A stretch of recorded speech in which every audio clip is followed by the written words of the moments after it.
Welcome to the Real Estate Syndication Show. Whether you are a seasoned investor or building a new real estate business, this is the show for you. Whitney Sewell talks to top experts in the business. Our goal is to help you master real estate syndication. And now your host, Whitney Sewell. This is your daily real estate syndication show. I'm your host, Whitney Sewell. Today our guest is Lee Yoder. Thanks for being on the show, Lee. Yeah, thanks for having me. It's a real pleasure, Whitney. Now, I'm honored to have you on the show, Lee.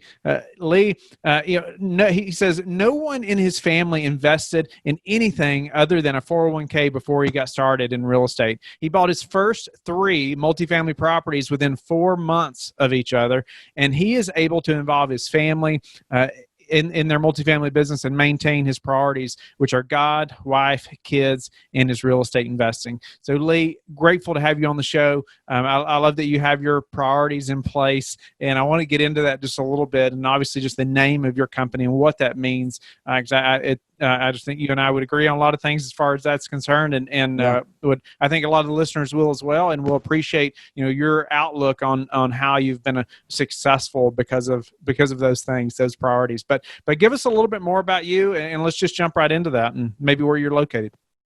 Yeah, sure. I'm in just north of Cincinnati, Ohio. Like you said, didn't have really any entrepreneurs in my family that were starting business or investing or anything. So I didn't know I was an entrepreneur because I didn't know what that looked like. So I'm actually a physical therapist by trade. I was doing that. I was actually doing home health physical therapy, which was great for the family because it's very flexible. It's a good income, but I was just really bored. I mean, not fulfilled, not challenged. So kind of got in on the corporate side and started climbing the corporate ladder, which was very exciting for me. I was really building out our home health physical therapy division. So was getting experience building a company a little bit. So that was very exciting and very challenging and fulfilling for me. Not so good for the family. Had a couple young kids. My wife and I were starting our family. So not good in that way. So I actually went back to doing the home health physical therapy, but involved real estate. Before this, a friend had kind of tipped me off to that. So I've read the Rich Dad, Poor Dad book like everybody and, thought, and it just, like a lot of people spoke to me, and I started to realize, like, I think I'm an entrepreneur. I think, I like this. Now my dad's in construction and I had done some construction growing up. So real estate, seemed kind of natural to me anyway. I like the idea of doing rehab. So I kind of jumped in and flipped the house pretty quickly, but again, wasn't able to control my time. So again, it just wasn't good for the young family.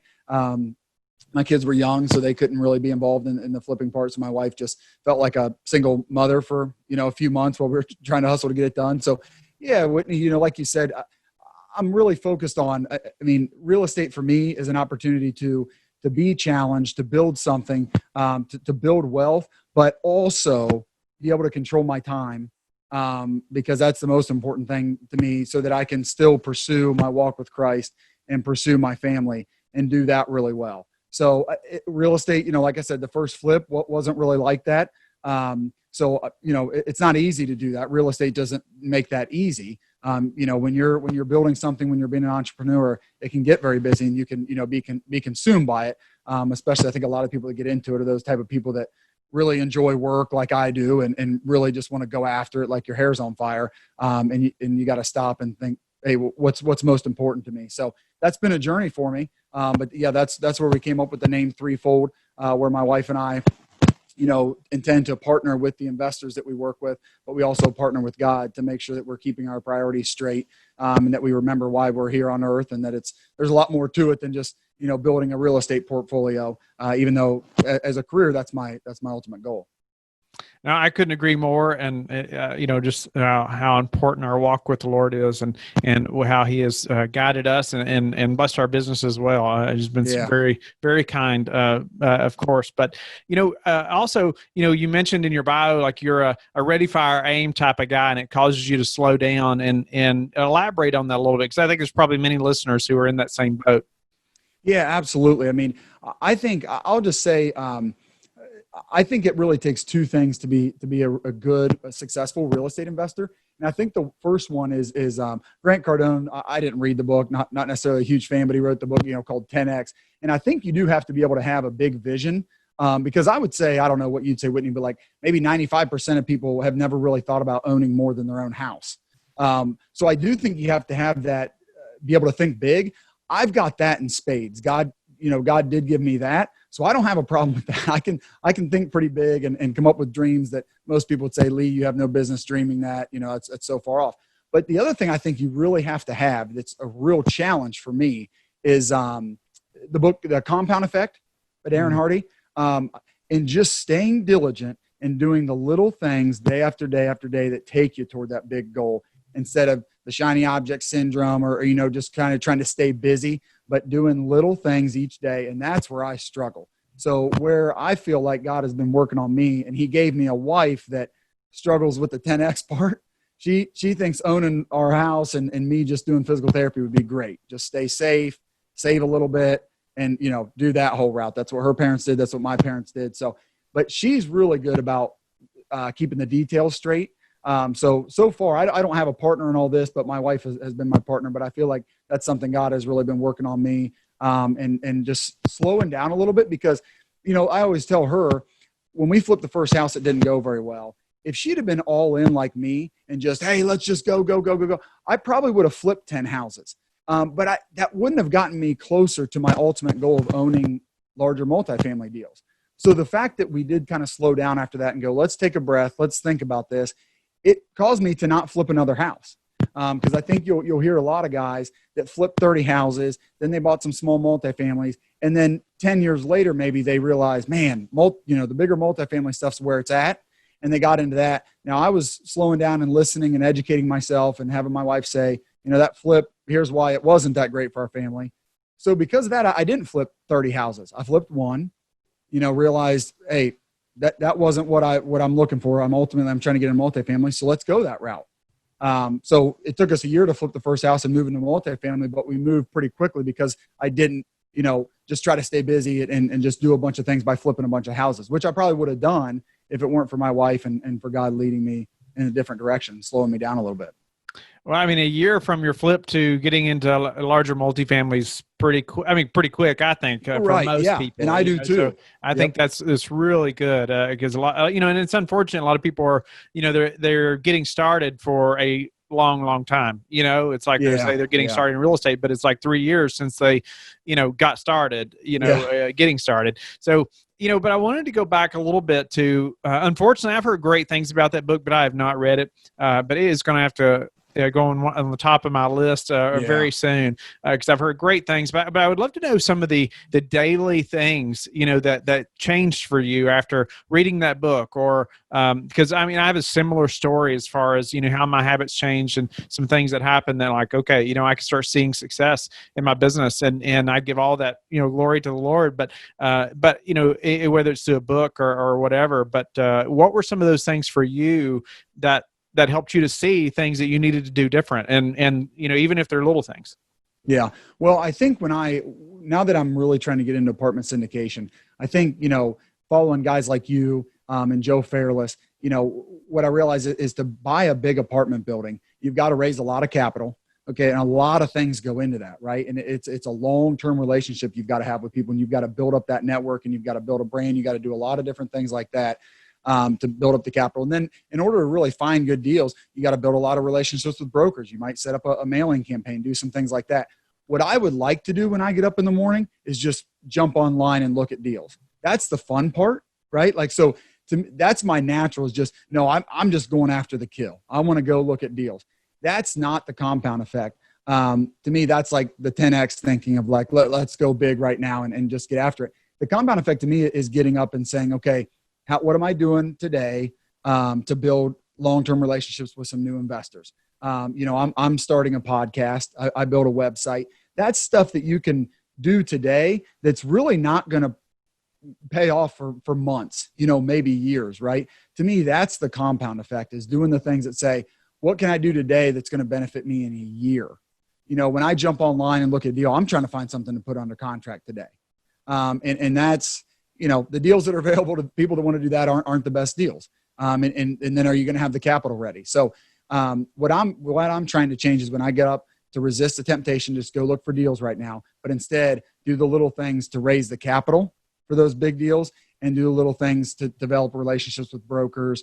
So just building out my brand. It's all the little things that go into that. And we get into more of that, but I think, you and I had talked that Joe Fairless is, he wrote a book called The Best Ever Real Estate Syndication book. And I think that just lays it out.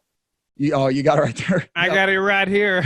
Looks like you've been through it a few times. Yeah. Yeah. It is a little torn up, but yeah, that just lays it out. And honestly, I just follow that. But like I said, that's hard for me to follow those steps, to be diligent like that. But I think if you really want to buy big multifamily properties, that's what it takes. Yes. Yeah. No doubt about it. Tell me though, are there a couple specific things that you started to do differently, or is there? Was it getting up early, or was it okay, I'm going to make 4 phone calls today, or were there anything? Were there things like that you said, I'm going to start doing these things, and then maybe it changed over time, but anything like that?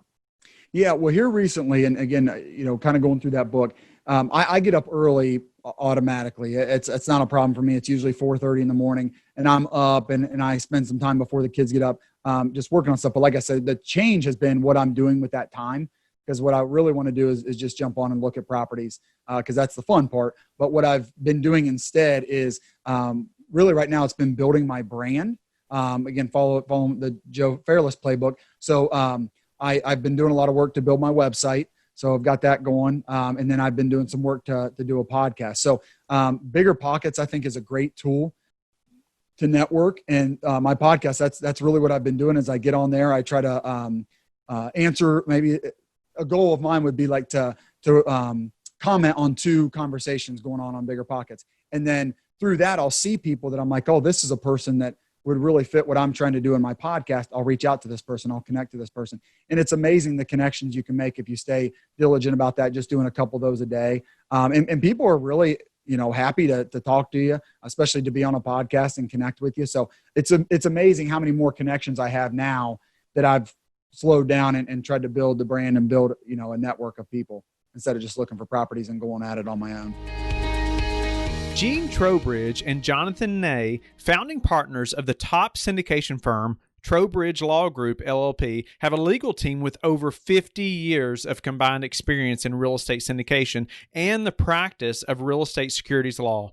Over this time, Gene and his partners in several past firms and currently have helped clients raise close to $5 billion in offerings by empowering entrepreneurs to raise capital legally. To learn more about Trowbridge Law Group, LLP, visit their website at trowbridgelawgroup.com or follow them on Facebook, Instagram, or Twitter. So making 2 posts a day, you wouldn't think, well, that's not very much, but over a month. Well, think how many connections you've made, how many people have now seen your name, your brand, that didn't before. So that's great advice. No doubt about it, Lee. So let's talk about, your road to that first larger multifamily deal. And then, the law of that first deal and kind of what happened, over those next 4 months. You say you flipped a home, and was your goal from the very beginning to go large multi? I couldn't remember. You did the flip. What was your thought process or plan, I guess I should say, for that year?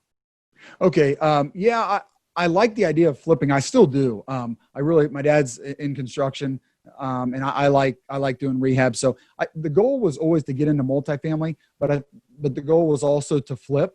Once I flipped the first house, it was to build capital, but I always wanted to invest the capital in multifamily. So after that, we actually did a duplex and basically flipped that. We owned it for a few months, and I did rent it out for a few months, but we sold that in under 9 months. So that was basically a flip as well. And then I joined the apartment syndication focus group of the Cincinnati RIA. And just that really spoke to me. Mark Hutton runs that. And, he was really showing us how to underwrite properties, because I understood the P&L and understood a little bit, but he kind of took it to the next level of how to really underwrite properties.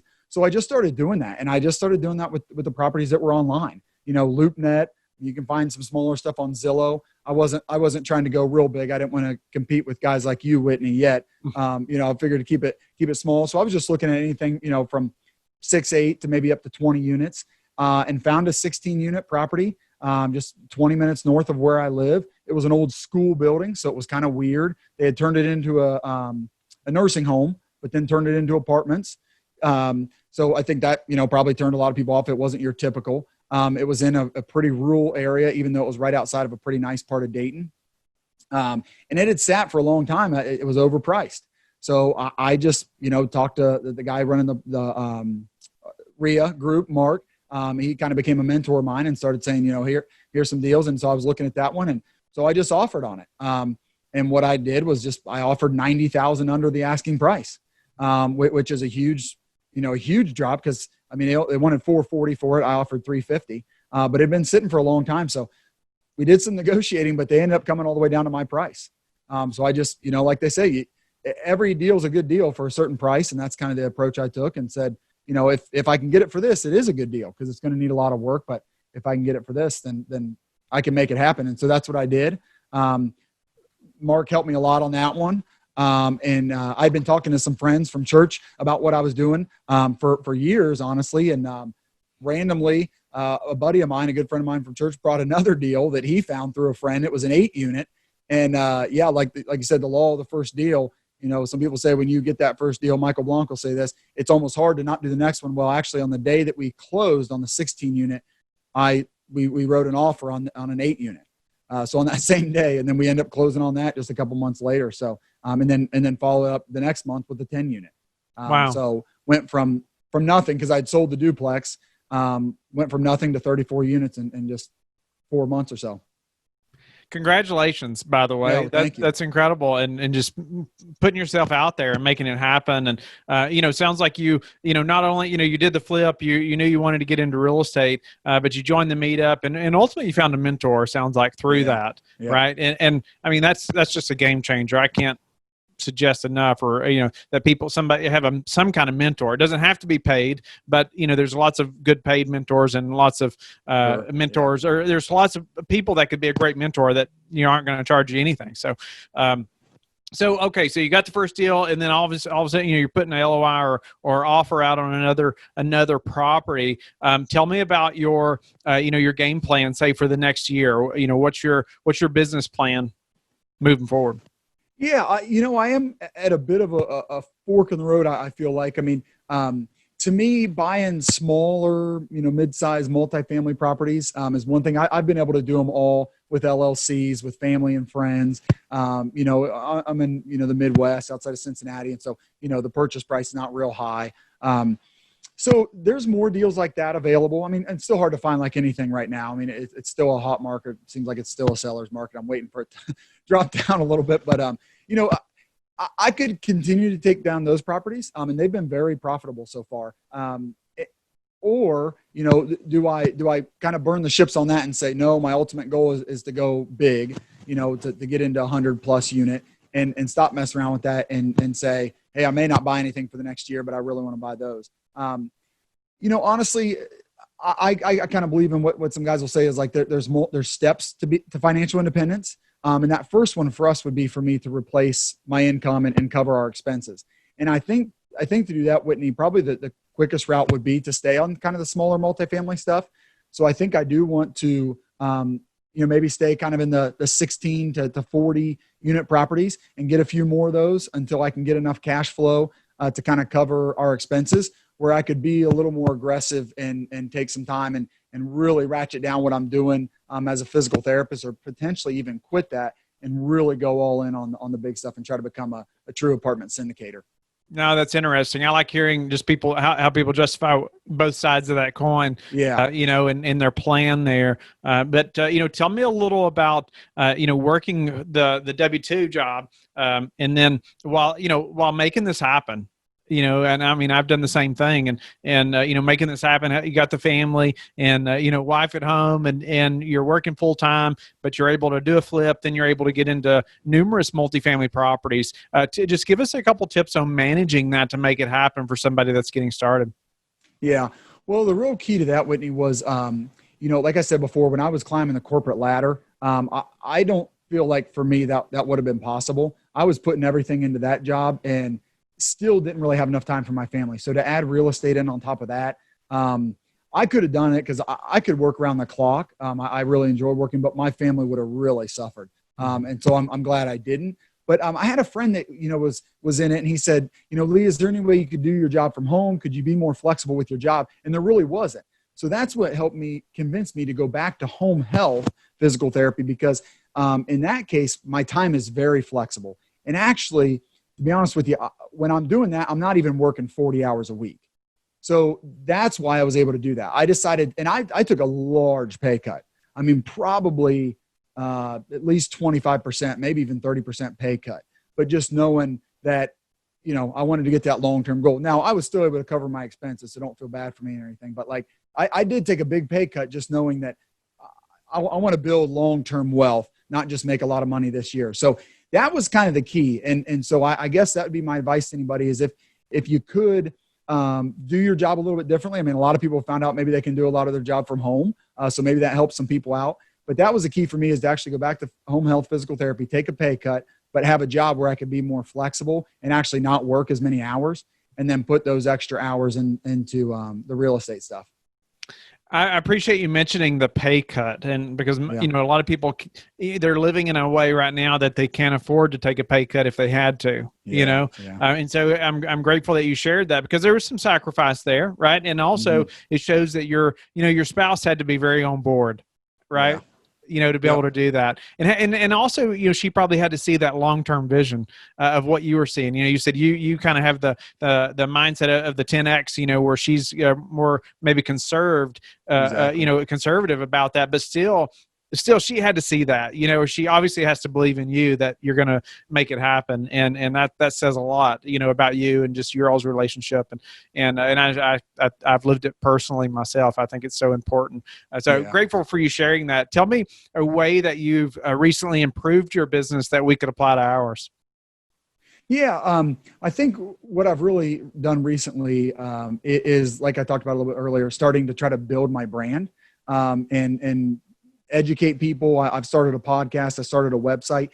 It's taken a lot of time and it's been a financial investment. But I've already seen, just a real neat opportunity to speak with a lot of, high performers, and then speak to a lot of people that haven't done much yet, but kind of starting to look to me, not as an expert, but as somebody that has more experience, and people that might be interested in investing with me. So that's a real change, because like I said, the first few properties, it was just family and friends. It was just the easy, low-hanging fruit of people that invest with me just because they know me and they know my work ethic and my character. But now, I've started to build my list a little bit bigger, where I'm now attracting some people that don't know me as well. And then I'm getting to talk with people and build a network of some people that are ahead of me. So I'm starting to get to, really learn from people ahead of me, and then kind of pull up some people behind me and that might partner with me.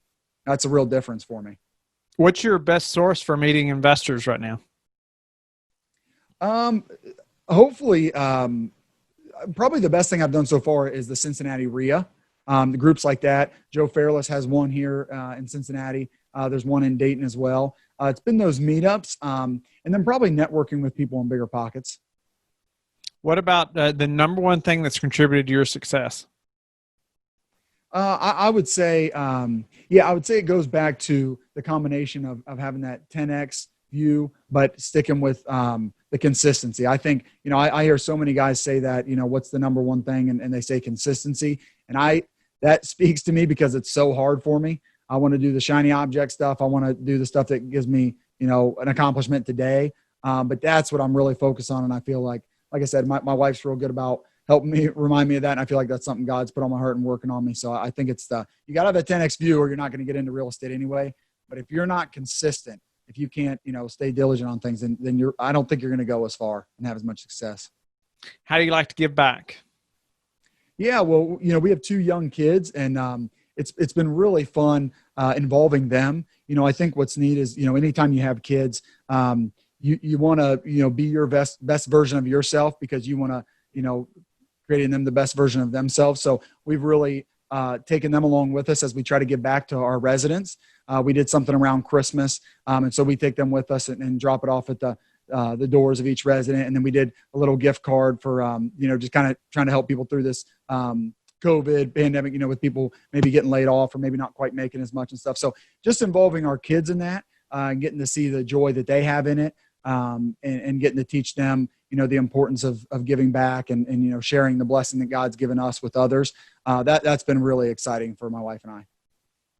Lee, I'm grateful for how you give back. I'm grateful for how you gave back to us today, just being on the show. Appreciate you just elaborating on the compound effect and changes you had to make, and how you and your wife, the name of your business as well, and how you all involve the Lord in your business and in your life, and just how that's helped you all have success, and maybe even change your mindset about some things compared to a lot of people. But how climbing the corporate ladder was not the best way and wasn't good for the family, and even having to take a pay cut, to make it happen. But then how you found a mentor, and getting, 3 multifamily deals in 4 months. So congratulations again to you, and grateful for your time. Tell the listeners how they can get in touch with you and learn more about you. Yeah, the best way would be just to look me up on my website. It's threefoldrei.com. You can email me at threefoldrei@gmail.com. And then I've got a podcast, Whitney, that I just started. It's the Threefold Real Estate Investing Podcast. So yeah, any of those, just remember, if you can remember Threefold REI, you'll find me. Thank you for listening to the Real Estate Syndication Show, brought to you by LifeBridge Capital. LifeBridge Capital works with investors nationwide to invest in real estate, while also donating 50% of its profits to assist parents who are committing to adoption. LifeBridge Capital, making a difference, one investor and one child at a time. Connect online at www.lifebridgecapital.com for free material and videos to further your success.